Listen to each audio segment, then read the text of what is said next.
Welcome back to Reading Bear. Today, we will take a look at some new malicious compliance stories. And if you enjoyed my content, please don't forget to subscribe to my channel and post some bear emojis in the comments. Let's go! First one is titled, Complain About Me on My Last Day? Fine by me. So it's my last day at my most recent restaurant job. Now the restaurant I work in requires all customers wear masks when they're not at the table. I try to explain that it comes from a corporate level and I have no say in the matter, but I end up dealing with a lot of angry people. I'm a host and a large party comes in. I tell the party that everyone needs to wear masks until they get to the table. A younger pregnant lady tells me she is not required because she's pregnant and has a medical exemption. I explain that our restaurant does not recognize medical exemptions and she will be required to wear one just until she gets to the table. The whole group gives me the usual snark, legal arguments, conspiracy theories etc., but eventually they all put on their masks and are seated. Well, about an hour later the party is leaving. The pregnant woman comes back to the host stand. She thanks us for excellent service and asks me, in a tone that was polite but laced with contempt, what my name is. Now it's my last day at this restaurant. The next day I will be in my pajamas, sipping coffee, and working from home without a care in the world. With my mask hiding my grin, I tell her my name proudly. My IRL name is unique and very easy to misspell, so I spell it out for her letter by letter and make sure she knows it right. I'm the only one with my name in the whole restaurant. In a tone that says, I'm gonna get you in so much trouble, she says, thank you, and leaves. All my co-workers joke about it being my last day and how much trouble I'm not going to be in as soon as she calls and finds out I no longer work there. I'm keeping up with Yelp and Google reviews to see if my name pops up, but nothing yet. Next one is titled, Tell My Mum to Speak English? Okay. This is a story that was recently brought up again by my mum when she was recounting some really shitty racism she encountered when she first came to the United States. I've heard this story a few times before but didn't think to share it anywhere else. That is until I was made aware of this subreddit. Enjoy. It was the late 1980s in Los Angeles, California. By this time my mum, a Japanese immigrant, had been living in the United States for 10 years. Although she could speak English well, she wasn't fluent and preferred to speak Japanese with others from the local Japanese American community. One day, she and a friend were waiting to be seated at a restaurant on Beverly Boulevard. As they chatted away in Japanese, a large shadow cast down upon them. Looking up, they found Karen's 1989 counterpart leering down at them. Mum couldn't remember how the woman looked except for the look of pure contempt trying to work its way across facial muscles frozen by Botox. You too, Karen barked, this is America. Speak English. Startled, my mum and her friend made eye contact, unsure of what to do. Encounters like this were, sadly, ones they had run into many times since they came to live in the USA. They were not ones for confrontation. Before, they couldn't do anything while their bullies marched off, unpunished. But then, as they made eye contact, a brilliant thing happened. Mum likened the moment to their thought processes coming in sync together. They had a shared idea that didn't need any further elaboration or explanation. Masami, my dear, I do think the waiter ought to have shown up to escort us to our table by now, Mum chimed in the poshest British accent she could muster. It's frightfully rude to keep us waiting like this. Yes, darling, her friend replied, invoking her best impersonation of the Princess of Wales, it is frightfully rude indeed. As they continued to twitter away in their fake English accents, Karen began to slowly back away. Her Botox face reddened and twisted itself in a visage as hideous as the Furies. Realizing that she had just been outsmarted by two young women obsessed with British culture and celebrity, all she could do was storm off down Beverly Boulevard, a defeated bully. While there was no direct punishment, it was a story that my mum would continue to retell 30 years later. It has always made me chuckle to myself, and I hope you enjoyed it too. Next one is titled, Convenience Fee to Pay Car Loan. Fresh out of high school, and I needed a reliable car to commute to college. I had decent credit and work, albeit not super steady. Thus I was able to secure a small car loan of $5,000. Everything was running smoothly until I went to make my first payment, and when I attempted to do so I was informed that there would be a convenience fee to make a payment of $15. Their solution was to set up autopay, which did not work for me as my paycheck fluctuated week to week and sometimes I needed until the very last day to pay the loan. They refused to budge on the convenience fee for a one-time payment, even knowing my situation. So I dug around on their website and found out that you could schedule an end date to the autopay. So my malicious compliance was I scheduled an autopay to start on the date I wanted to pay, and then put the end date as the next day. I did this every payment, every month. Then when it was paid off, I went into the branch, closed my accounts and emailed the CEO what a shitty practice it is to charge someone who is just trying to pay you back. Shocker, I didn't get any response back. The kicker was this was at a credit union and not even a bank. Greedy pigs. Next one is titled, Want Me in Full Compliance? Okay. Edit 1, making a small edit here. I no longer work for this company and have since switched careers. So a few years ago I used to work for a mid-sized traffic control company, think detours, lane closures, and the like. The training was 3 to 5 days of safety, first aid, CPR, BBP, blood-borne pathogens, and flagging those guys with the stop, slow paddles. You would be assigned with a senior TCS, traffic control specialist, until such time they considered you to be senior enough to be one yourself. For me, this ended up being 3 months after hire. More training included all of the possible traffic control setups under various conditions and was a State Department of Transportation licensed and administered class. They also taught you defensive driving and how to safely drive with a trailer, arrow board, light tower, portable air compressor, or generator. I used to be hounded daily by my supervisors that my work zones were never in compliance with the material we trained to do. I was told that I can't fill out a non-typical work zone form any longer and to comply with regulations in all of my work zones. Anyone that has worked in this field or with crews that had people that do this job know, it is impossible to strictly adhere to the zone setups in the handbook. Distances are exact, sign packages are exact, and since they are all mandated, you can't make any changes to their layouts. I have all of my supervisors' complaints on my phone since they use text messages as their main way of communication. In comes malicious compliance. I let my foreman know that my supervisors are not happy with my work and want me to start adhering to the manual for all of my zones, and that will completely delay and even possibly prevent work from being done for up to 2 hours while I set up a zone in compliance with standards. He's on board because he's never had an issue with my work and would love for a safer work environment. We hatched the plan that should my setup time take longer than 1 hour, my usual setup time is between 10 to 30 minutes. He'll call my supervisor down and say that I'm taking too long to get set up and they are losing time on their job sites. The first day I start doing this, I get the zone set up in compliance in just under an hour.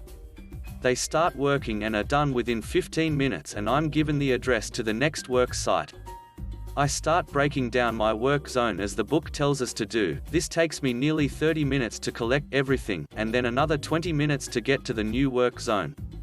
Repeat the setup, another hour. They work for 30 minutes, new address is given, and I take 30 minutes to tear it down. This goes on for the whole 10-hour shift. Day 2 rolls along and I've been informed by my supervisor that my metrics based on paperwork and work truck GPS logs that I'm taking too long at each site when setting up and breaking down each work zone and that I need to speed it up to where I was pre-MC. I informed them that I cannot go any faster as I was told by them, in writing, text message, that I can no longer set up zones out of compliance with how I was trained. For some reason this didn't set off any alarm bells in their head and I resumed the day as normal. Taking over an hour this day to set up each zone, with 30-minute breakdowns as we go from place to place, my foreman is starting to get a little twitchy as his boss is starting to get on his case about not getting as many tickets done as normal. He lets his boss know what is going on and his boss has a good laugh and says, "Carry on then, I know the TCS guy you're working with, and he's not intentionally trying to slow us down, he's just doing his job." We get to the third day, and now my foreman is extremely upset with me because he's being delayed at each work zone when he doesn't have to be, and calls my supervisor to complain about how long I take setting up zones than I used to. About 15 minutes later, my supervisor comes down and starts shadowing me. I'm setting up my zones with 100% compliance to DOT regulations, and it takes me an hour to do so. 30-minute breakdown and we're off to the next work zone. At this zone, we have an intersection, and they are working in it. Normally, this isn't an issue and I can get things done with just my partner, but since I'm doing MC, I tell my foreman we can't set up here until he calls my supervisor and has 2 more TCS come to assist in controlling the traffic. DOT mandate says 1 flagger for each direction at an intersection, and I have to be in 100% compliance. He calls my supervisor, who is right up the road witnessing everything I've been doing. They arrive while still on the phone and start chewing me out for milking hours and purposely slowing down the crew I'm assigned to, and that I don't need more TCS to control the traffic at this intersection. I calmly tell them that they told me to be 100% compliant with my work zones, and that's what I was doing. They tell me to go back to the office and wait for them there while they assign a new crew to pick up where I left off. So I head back to the office and wait. I start chatting with the HR manager that I might need them in a few minutes to file a complaint if I get written up. I don't tell them exactly why, but they'll find out soon enough. My supervisor gets back and we start having a chat about my work performance. I was called a corner cutter by always setting up the minimum zones needed, and that they wanted me to go above and beyond that and be 100% compliant. And when I started doing that, they noticed my productivity, as known as their profit margins, had been cut in half. They accused me of being a malingerer, purposely working slowly, impeding the work crew I was assigned to, and generally being unsafe. So, I was written up for it, and when they handed me the paperwork to sign for the formal write-up, I started questioning them on it. I'm not about to sign paperwork that will impact my employment and bonuses for doing my job as instructed by them. My first question was to have the HR manager in the office because I may have to file a complaint against my supervisor. They did not like this but legally couldn't prevent it. So the HR manager comes in and we start talking about the write-up. I explained that I was told to stop using non-typical work zone forms by my supervisor and to start making my zones 100% compliant. The HR manager laughs. They know full well what 100% compliance means, and that it will take more than double the time for me to set up and tear down each zone. I also explained that I told my foreman that things were going to be different since my supervisor told me to become 100% compliant. Which is why the 3 of us are talking right now. I'm being written up for following the instructions I was given, and I refuse to sign a write-up punishing me for doing what I was instructed to do. I request that I would like to file a complaint against my supervisor for harassment and moving the goalposts. The HR manager's smile disappears and my supervisor's poo-eating grin turns into a face of horror. Not only was I right, as evidence would show in my complaint, but this kind of write-up could get my supervisor transferred or even fired. My supervisor quickly tried to get the write-up into the paper shredder, but it was in my hands and all it required me to do was attach my signature and my case would be bulletproof. We came to a compromise. My supervisor would let me run my work sites as I used to, because in the real world, you can't always go by the book, and I wouldn't file the complaint against them for sabotaging me. Edit 2. I feel I need to add some extra context, and I also wasn't as versed in labor laws at the time, so all of this compromise stuff I found out about later on. As to the compromise being made at the end, I had already filed complaints with all of the other supervisors and managers in the office but the one I was currently under. As I said above, this is one of many incidents involving this company and myself. If I had continued with the complaint filing, I would be in a fully hostile working environment, company HR definition, and would have to be transferred from the office I'm working at to another office or be let go from the company. I've witnessed corporate HR step in a few times and always side with management, and removing the problem employees and just replacing them with new hires. Florida, being an at-will employment state, made it easy to fire me for any reason or none at all. And it would have been up to me to prove this in court. This compromise did end up working my favor in the end before I left the company, as I was sent all over the state and to other states after this incident, which came with a pay increase and many 70+ hour work weeks. Next one is titled, Just Analyze the Bucket? No problem. Background: in August last year, 2020, I successfully handed in the last piece of work, a CFD simulation study, that cemented my master's degree in advanced mechanical engineering and aerospace with a first-class distinction. I am very familiar with fracture mechanics. Important facts to draw from this are: 1. There is a worldwide pandemic on, and being quarantined leads to no shortage of boredom. 2. I have just proved my competence as an engineer with a focused specialization towards computer simulation models. 3. Engineers when bored are dangerously sassy. The story: as a recent graduate, while the world is closed off, getting an entry-level position is somewhat of a challenge, with companies struggling to stay afloat in these troublesome times, and the landlord still comes chomping at the bit for his rent money.